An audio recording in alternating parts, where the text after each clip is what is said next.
Adrián Rabier, economista. Muy buenas tardes, todo el equipo de Majul 107.9 saluda. ¿Cómo va? Buenas tardes, Luis. Un placer estar en el programa. Un saludo para todo el equipo. Bueno, perdón que te hicimos escuchar todo este análisis un poco superficial, pueden pensar algunos, sobre lo que está pasando con el ataque de Israel a Irán, pero no queríamos dejar de hacerlo. No, está muy bien. Adrián, vos escribiste en tu último tuit que el gobierno de Javier Milei está ordenando la macro. A ver, quiero ser exacto. El kirchnerismo destruyó la macro y subsidió la micro en su modelo de aguantán. El presidente Milei está ordenando la macro, lo que requiere quitar subsidios de la micro. Claro que duele, pero es el camino correcto. ¿Podés ampliar?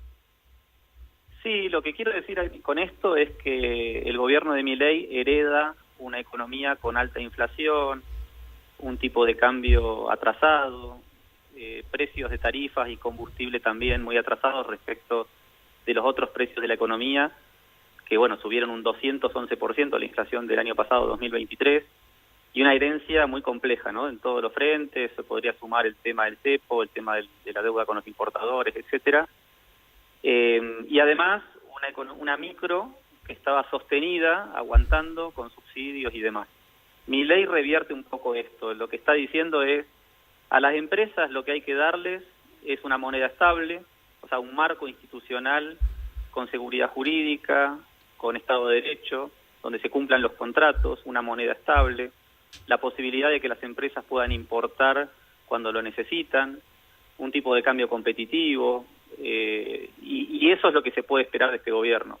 Básicamente, ordenar la macro es terminar con la inflación, terminar con el cepo, quitarle la pierna, digamos, el pie de la cabeza, el pie del Estado de la cabeza de los emprendedores para que puedan hacer su trabajo, y a partir de ahí la propia competencia en una economía abierta, con un mercado laboral flexible, con bajos impuestos, debería ser el resto. Por supuesto, en el proceso de ordenamiento hay costos sociales muy altos, porque se requiere quitar subsidios para alcanzar el equilibrio fiscal, que a su turno permitirá ordenar las cuentas públicas y con ello alcanzar la estabilidad monetaria, pero en el camino de ordenamiento es confuso para la gente entender cuánto de todo este dolor y costo social lo está provocando la política económica de transición de Milei y cuánto es herencia. Sin ir más lejos, Adrián Rabier,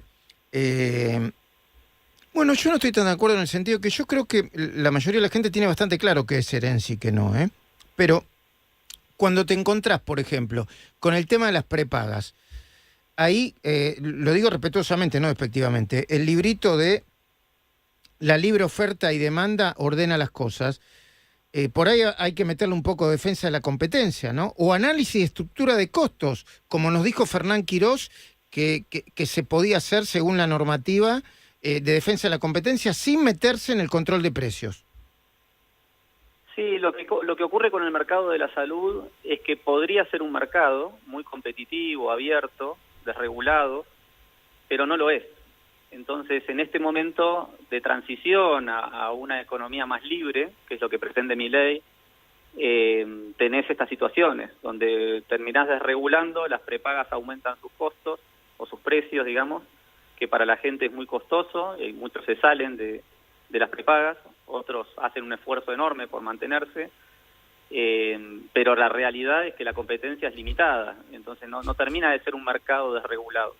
Yo creo que en esto es fundamental hacer lo que Milei denomina las reformas estructurales, que no es que él las esté demorando, él las ha presentado en el decreto y en el proyecto de ley bases, y se está demorando por la minoría que tiene en el Congreso, y creo que el plan de acción económico y político para lo que viene es, bueno, estoy limitado en el Congreso, no me van a votar las leyes porque gobierna la oposición el Congreso, y entonces voy a ir por donde puedo, voy a ir al equilibrio fiscal, voy a ir al ordenamiento monetario, voy a levantar el cepo en estos 2 primeros años de gobierno.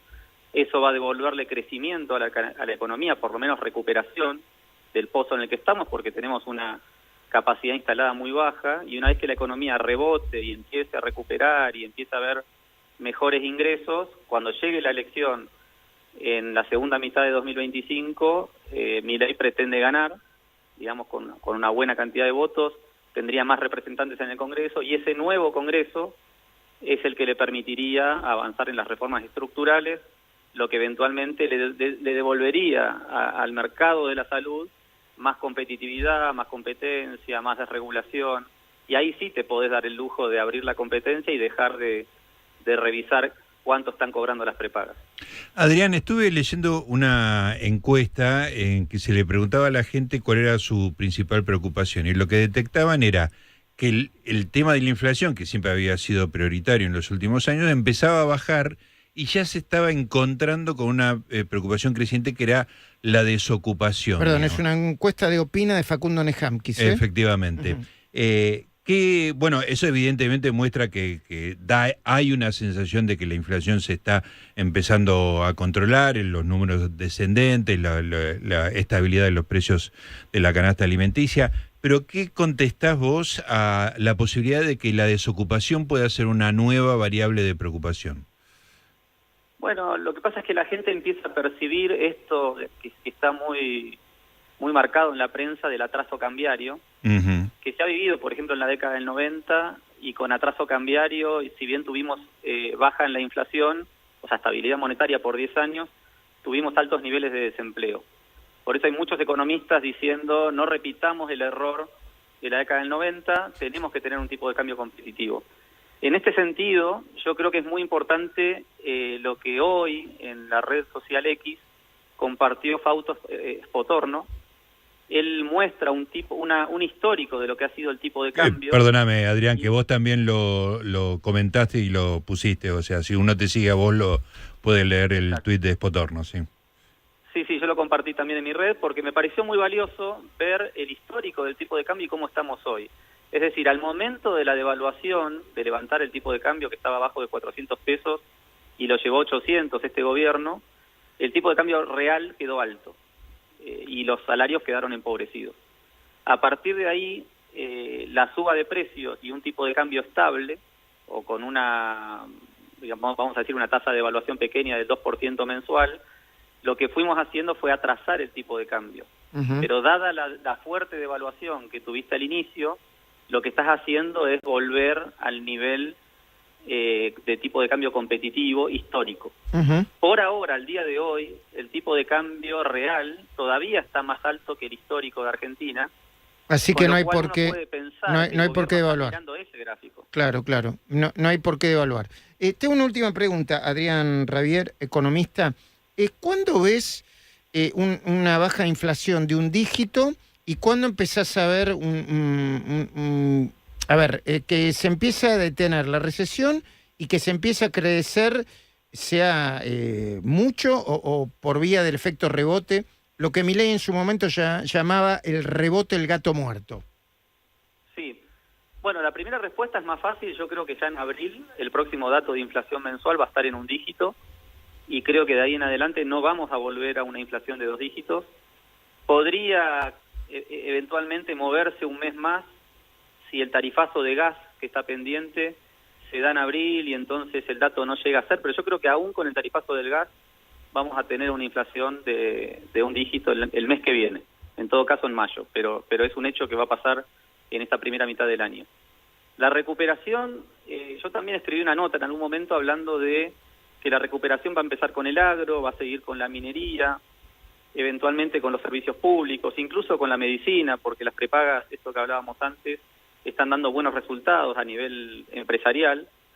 Eventualmente todo el resto de la economía por ahora está en caída, ¿no? En una recesión producto de todo este reconocimiento del costo social que dejó el gobierno anterior. Entonces, creo que en la segunda mitad de este año, es difícil precisar el mes, vamos a empezar a percibir un rebote de actividad, y especialmente si se cumple este plan de levantar el cepo a mitad de año. Y ya el año que viene, 2025, va a ser un año en el que muchos analistas están proyectando una tasa de crecimiento del 5% anual. Es decir, en el conjunto del 2023, del 2024 veríamos una caída del 3%, y en el 2025 un crecimiento, una recuperación, crecimiento del 5%. Ese es el escenario electoral que ve Milei. Por supuesto que las buenas noticias se pueden adelantar si se firma el Pacto de Mayo, si la ley bases sale aprobada. En ese caso, probablemente ya hacia la segunda mitad de este año veríamos una recuperación más consolidada.